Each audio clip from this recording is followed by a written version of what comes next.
ବହୁତ ଦିନ ତଳର କଥା। ରାମପୁର ବୋଲି ଗୋଟିଏ ଗାଁ ଥିଲା। ସେଠି ଏକ ବହୁତ ଦିନ ତଳର ପୁରୁଣା ଗଛ ଥିଲା। ଲୋକମାନେ କୁହନ୍ତି ଏହି ଗଛ ତଳକୁ ରାତିରେ କେହି ଯିବା ଉଚିତ ନୁହଁ, କାହିଁକି ନା ଏଠାରେ ଭୂତ ରୁହନ୍ତି। ଦିନେ ରାତି 9ଟା ବାଜିଥାଏ। ସେହି ଗାଁର ଦିଲୀପ ବୋଲି ଜଣେ ଲୋକ ଭାବିଲା, ଭୂତ ତ କେଉଁଠି ରହେ ନାହିଁ, ମୁଁ ଯାଉଛି ଆଜି ପରୀକ୍ଷା କରିବି। ଏହା କହି ସେ ରାତିରେ ହାତରେ ଏକ ଲଣ୍ଠନ ଧରି ଯାଇ ସେହି ଗଛ ତଳେ ପଶିଗଲା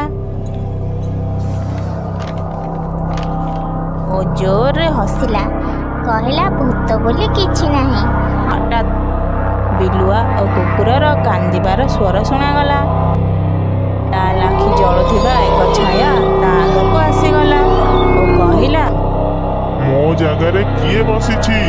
ଦିଲୀପ ଲଣ୍ଠନ ଫୋପାଡ଼ି ଡରରେ ଦୌଡ଼ିକି ପଳାଇଲା ଓ ଯାଇ ଘରେ ଶୋଇପଡ଼ିଲା। ଏତିକି ବେଳେ ଡୋରବେଲ୍ ଶବ୍ଦ ଶୁଣାଗଲା। ଦିଲୀପର ନିଦ ଭାଙ୍ଗିଗଲା। ସେ ଯାଇ କବାଟ ଖୋଲିଲେ।